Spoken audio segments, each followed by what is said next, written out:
Good morning. Today is Monday, August 18th, 2025. I knew Rabbi Berel Wein, who passed away this past Shabbat, for most of my life. He was close friends with my grandfather. He came often to speak in Memphis. And a number of years ago, we became related through marriage. Rabbi Whitman was born in Chicago. He became a lawyer. In 1964, he left Chicago to become the rabbi of ADATH Congregation in Miami Beach, and he served there until 1972. In 1972, he moved to Monsey, New York. He became the rabbi of Congregation-based Congregation-based Torah in Monsey. And he stayed there for 24 years. And during that time, he also served as the executive vice president of the OU and the rabbinic administrator of the OU Kashrus division. While he was in Monsey in 1977, he founded a yeshiva named Sharei Torah, which has grown into a major yeshiva in the New York area, both with a high school division and a post-high school division. And he served as the head of that yeshiva until 1997. And that's when he and his wife made Aliyah and moved to Jerusalem. He continued to teach and write. And in 2002, he was invited to become the rabbi of Beit Knesset Hanasi, the President's Synagogue. That is a synagogue in Rehavia. I had the privilege to be able a number of times to visit him there and to hear him speak there in more recent years.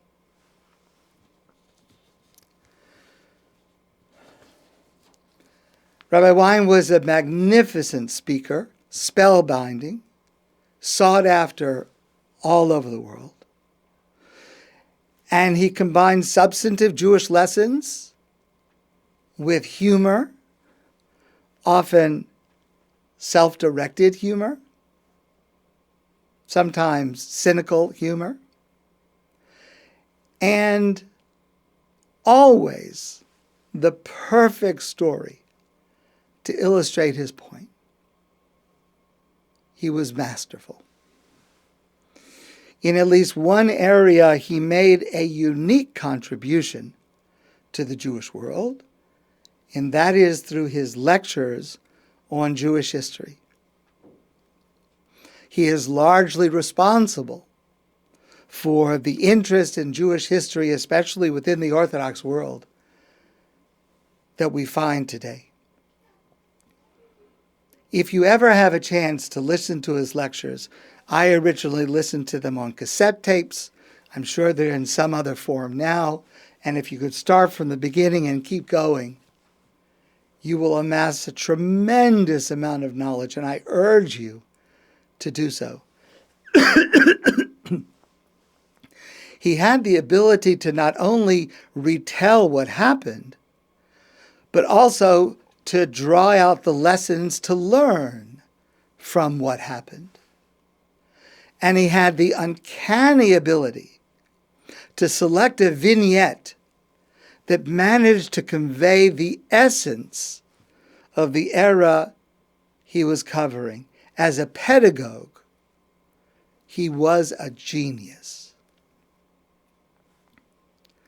Today, I'll just share one short Dvar Torah and one story from Rabbi Wein that relates to our Torah portion, the Parsha of Re'eh. The Torah tells us, Ki yibecha evya ma'achad achecha b'achad shorecha b'artzecha, asher Hashem Elokecha nosen lach. There be someone who is needy. Lo sa'metzes levavcha, don't harden your heart. V'lo sikpots es yadcha, and don't tighten your fist, me'achicha havyon, from your fellow who is in need. Rather, Kipasoach tiftach es yadcha lo. You should generously open your hand to him. Va'abeit tabitenu de machsoro. And you should give him whatever he is lacking. Asher yachzor lo. You should try to make him whole. Whatever you can give him that he's missing, that's what you should give him. Now, we usually refer to this mitzvah as the mitzvah of tzedakah, which is a fundamental Jewish value. But I've shared with you before the word tzedakah for this is a little bit complicated to understand. I've quoted this in the name of Rabbi Sachs and also in the name of Dr. Abraham Twersky, that we really don't have a word in English that conveys what tzedakah is. Because in English we have a word charity, and we have a word justice. So if I give you money and it's charity, that means I did it of my own free will. I had no requirement to do it. And if I give you money because of justice, it means that I owed it to you. I was obligated to do it. But we don't have a word in English that conveys the concept of tzedakah, which is both an act of giving and an act of justice. And that's because in the secular world, we do not have this concept of possession without ownership. We've discussed this many, many times. La Hashem haaretz umloa. To the world and everything in it belongs to God. And we are given things to possess. Whatever is in our possession, we can use it. But ultimately it belongs to God. This is the mitzvah of Shabbos. This is the mitzvah of Shemitah, the sabbatical year. Many, many mitzvahs have this as its basis. And this mitzvah also.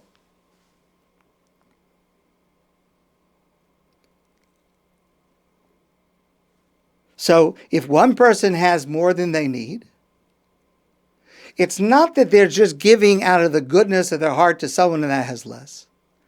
They are obligated to do so because the reason they have more is because God put more into their possession in order to give it to someone else. I once shared with you Rabbi Melech Biederman's way of expressing this, which is a very precise way. Imagine you're at a wedding. And imagine that there are 10 people sitting around the table, waiting for their dinner. And the waiter comes and he's carrying a tray that has 10 plates. So in order to more easily hand out the plates to the 10 people at the table, he puts the tray down in front of one person. And then he starts to take each plate off to give it to each person. Well, the one before whom the tray is says, hold on a minute. You put the tray down before me, in front of me. These 10 plates are mine. Go find some other plates for those other people. Waiter says to him, no, it doesn't work like that. I wasn't giving you 10 plates. Why would I give you 10 plates? Everyone gets one plate. I was putting it in front of you just to have a place to put it so that I could give it out, one to each person. And that should be our attitude when we give tzedakah. Hashem has given me more for the express purpose of using that to give to someone else. That is the tzedek, the justice part of giving tzedakah.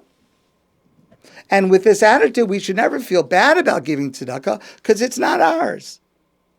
It was just put down in front of us in order for us to distribute to those who need. Okay. Now let's come to the story. When Rabbi Wein was a rabbi in Miami, there were rabbis who would come to visit him, very important rabbis. And Rabbi Wein would help them with fundraising. So he would make appointments for them with wealthy Jewish individuals and go with him on these appointments to raise significant amounts of money. And one of the most illustrious guests he had every year was Rabbi Kahaneman. Rabbi Kahaneman started the Panovich Yeshiva. I spoke to you about the Panovich Yeshiva a few weeks ago in Bnei Brak in Israel. It's a giant, giant yeshiva. Needs a lot of funds. And Rabbi Kahaneman, he was a genius at raising funds. A genius.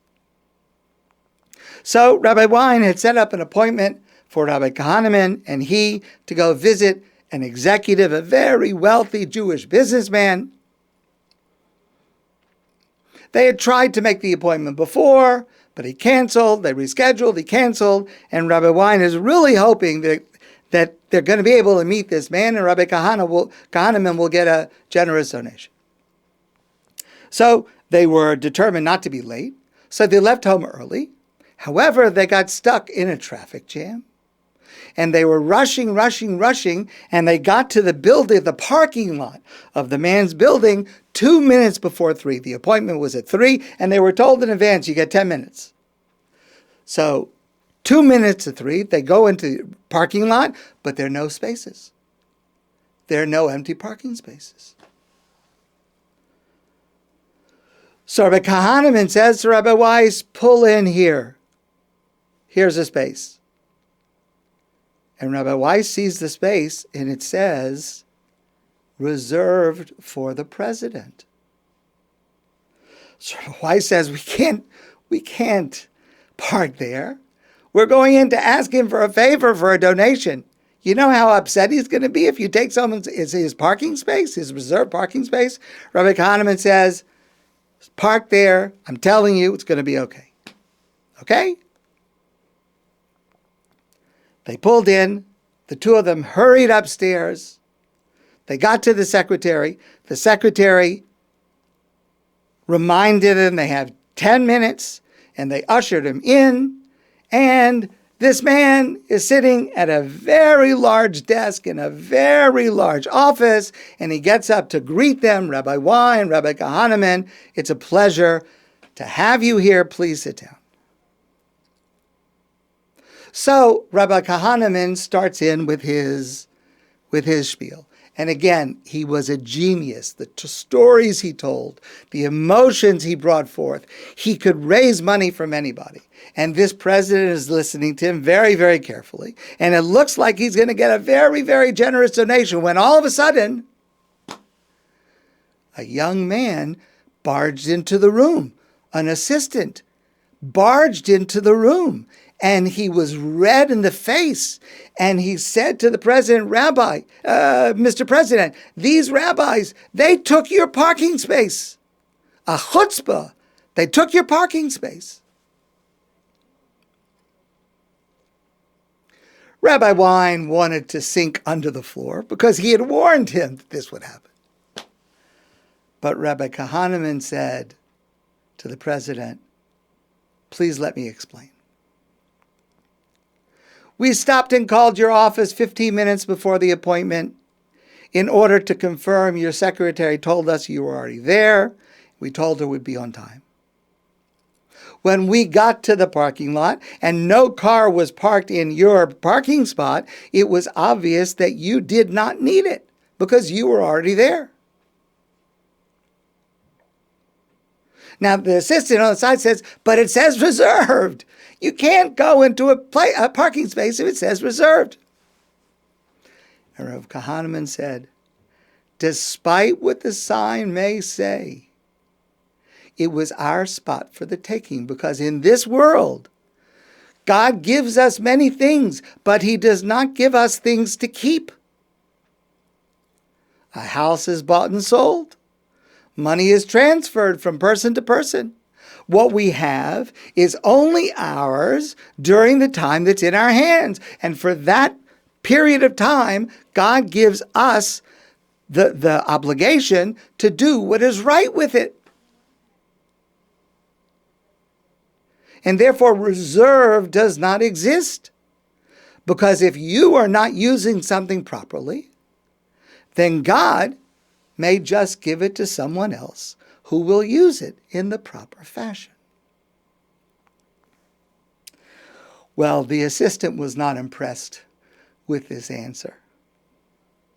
But the president was smiling widely because he was well aware that Rav Kahneman was not talking about the parking space.